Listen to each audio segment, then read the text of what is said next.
Is it time for us to just say goodbye? Is it time for us to just come to the end of the road here for Love and Marriage Huntsville? I personally think if what y'all gave in episode 5 was the best y'all have to give, I think let's bow out gracefully, Carlos. Let's bow out gracefully, Melody. Let's just throw in the towel on a high. Well, as high as it can be, because baby, I got like a page and a half of notes. But we're going to get into it anyway. Y'all, if you're new here, I'm Shana. I'm here to discuss Love and Marriage Huntsville, Season 9, Episode 5, Big Dis Energy. It was really underwhelming for me, but here we go. I hope y'all had a happy Thanksgiving. I know this time of year is not the best for everybody. So if you're going through a tough time, I really hope that you get through it, that everything's okay. It's getting dark at like 3 o'clock. People with their family situations, life situations, finances, things are just, it's rough right now. So hopefully we can just take our minds off of things for a sec, or for real life, and just, talk about some harmless reality TV and get our mind off of things. Okay. Also, check out my community tab. There's tons of updates and things there. I know I haven't been posting as consistently as I would have prior to being demonetized, but we are coming to the end of my bid. Okay. I got one more month. January is when we find out what's to come. Okay. So in the meantime, stick with me, rock with me, y'all. And let's get into it. Destiny, we start off with Destiny. She's in a so-called event space. Like, girl, it just looked like a storage unit.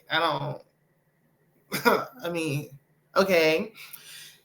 It supposedly houses her unisex perfume, Big D Energy. She gonna drag this Big D Energy into the ground. I don't want to hear about it no more after today. I promise you.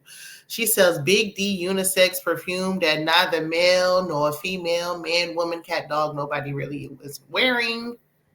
Maybe she could push it over there on the TikTok. Take a page out of Stormy book. Where was Stormy anyway? But anywho, she's also selling these unheard of candles, allegedly, that I don't know if she made or not. And maybe there's some fried chicken being sold in the back. Oh, wait a minute. Let me not talk about the chicken, okay? Anyway, her and Martell discuss everyone in Huntsville getting locked up. Y'all did the crime, though. Like, it's not like, what's going on with they targeting the Huntsville people. Y'all did the crime. You got to do the time. Like, don't nobody feel guilty for y'all. Like, let's look at the charges here. Revenge P, scamming, and a DUI. Please. So the next scene, Mel invites Kimmy over for an awkward workout. I don't know what this was, and we really could have kept this. Like, we can't meet over drinks and coffee no more? I guess. Kimmy looks good as always. Mel complains about Destiny, talking about her in the interview. I guess she watching everybody's interview. Okay, she doing the interview tour, listening to everybody's interview so she can have something to be mad about. However, it is justified here because Destiny is like switching it up. You was just saying thank you, or sorry, I'm sorry, and I love you, and all this stuff on the trip. But then you talking cash money, SHI on these interviews. What's it gonna be? And I'm with Melody on this one. She did drag Tisha into it, and I don't know why. Then Mel low-key brings up Maurice drunk driving. Of course, Kimmy is tight-lipped about her trash bag. Okay, moving on. The Scotts 1.0 are at a construction site. Lord have mercy, that Scott Manor ain't never going to be built. Ever. We don't even know where they live now. But okay, I guess they want to bring back the city. They want to put a big house that don't belong in a bad neighborhood or something like that. That's what I was gathering. I don't, correct me if I'm wrong. Side note, why does Tisha have on 6-inch stilettos at a construction site? Like, girl, please. Don't even try to pretend like you work doing any type of work. Like, girl. Tisha asked Marcel if he spoke to his brother, DUI Reese. Maurice ain't trying to hear that noise, okay? He is actually getting defensive about it. Like, oh, you trying to tell me how to be a brother? Like, All she said was you should check on your brother. I mean, is it that deep? I didn't think it was that serious, but I mean, okay. I do see both sides because he should just, feel like, okay, check on your brother.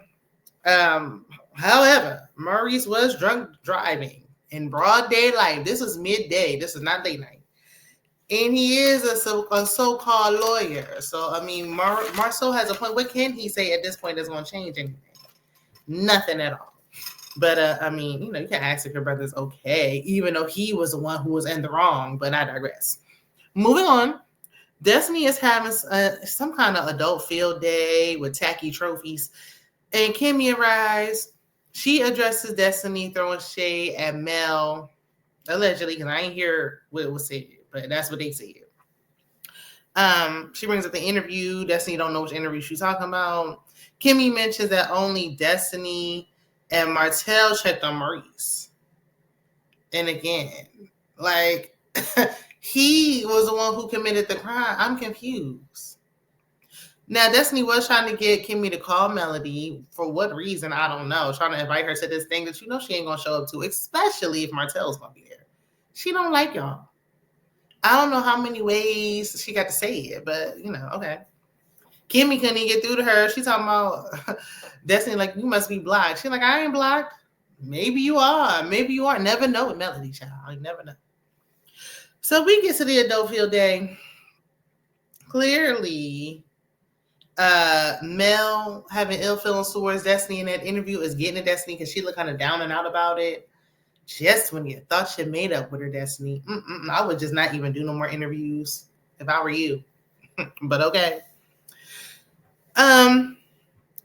Miss Nell's son arrived. And Miss Nell had already told us that Destiny got a thing for her son.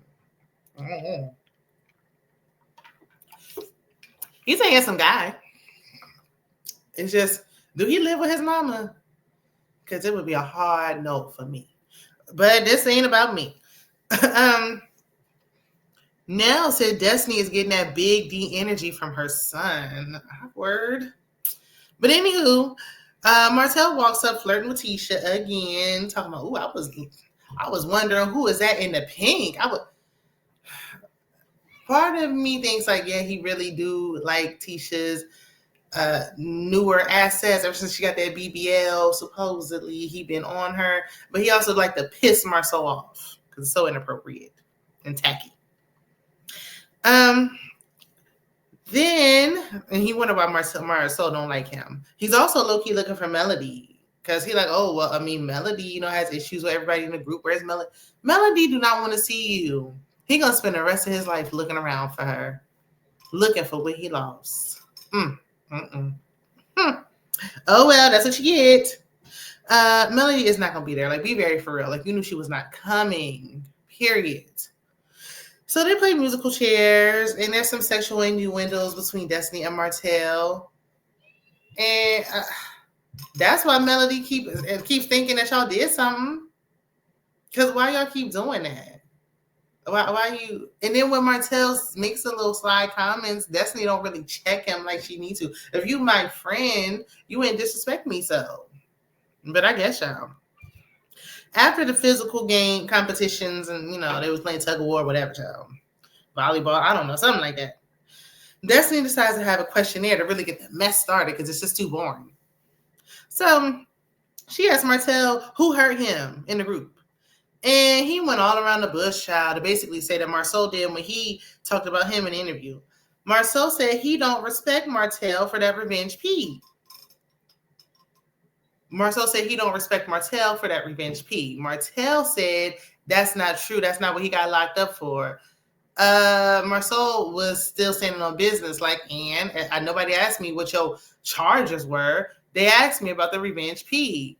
And he was like, it was for her, the communications. And he was like, the communication was about the revenge pee. That's what I saw from the evidence, which is why they came and got you. But I mean, you wasn't there. I don't know. But I mean, I'm with Marceau on this. When you right, you right.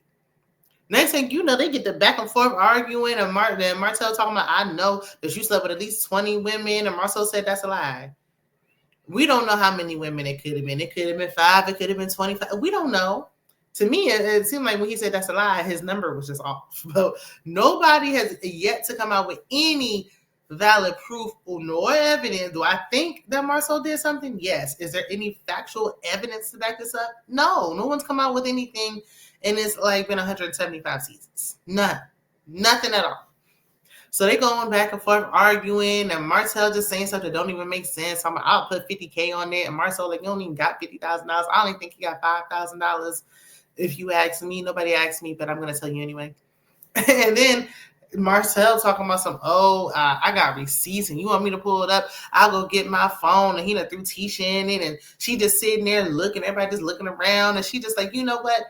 After he went and got his phone, and she was like, show what's in your phone, show it. I've had enough. Tired of sitting here looking like a dummy. Show me what's in that phone. And he's like, no, I'm not gonna show it. You show Marcel, show me what's in your phone. Like, Marcel, you the one that went and got your phone. So even if Marcel does actually have something on Marcel, it doesn't matter because why would you run and do all that? Just to not show any evidence. So now anything you say, it really don't matter because from what it seems like, you don't have any evidence nor receipts to back it up. You ran out and got your phone to cause a scene and do all that stuff. And in his confessional, he's like, you hurt me and I'm going to hurt you. You just on some get back your childish. And you don't really got no receipts. Like the receipts, because if I had the receipts, I would just show them. I would just show them at this point. The friendship is clearly over, so just show them. Marcel said he don't respect you, and neither do I. But he ain't show nothing, and it left on a to be continued because it's on a to be continued each and every episode. Y'all got to stop doing this to be continued because in the next week it don't never give nothing. So just it's not necessary. But anyway, that's where the episode ended. Sorry to not interview child. We had enough of those. Sorry the review is lackluster, but just because the episode was lackluster. So y'all let me know what y'all thought. Are y'all still, in tune and intrigued with what's going on? Or are you slowly losing interest like I? Let me know down in the comments. If you'd like, thinking Christmas coming up, go hit that Cashapp. I appreciate it. Okay, thank you. Because I am not monetized, not remonetized yet. But it's on the way. Okay, I'll see y'all in the next one. Bye.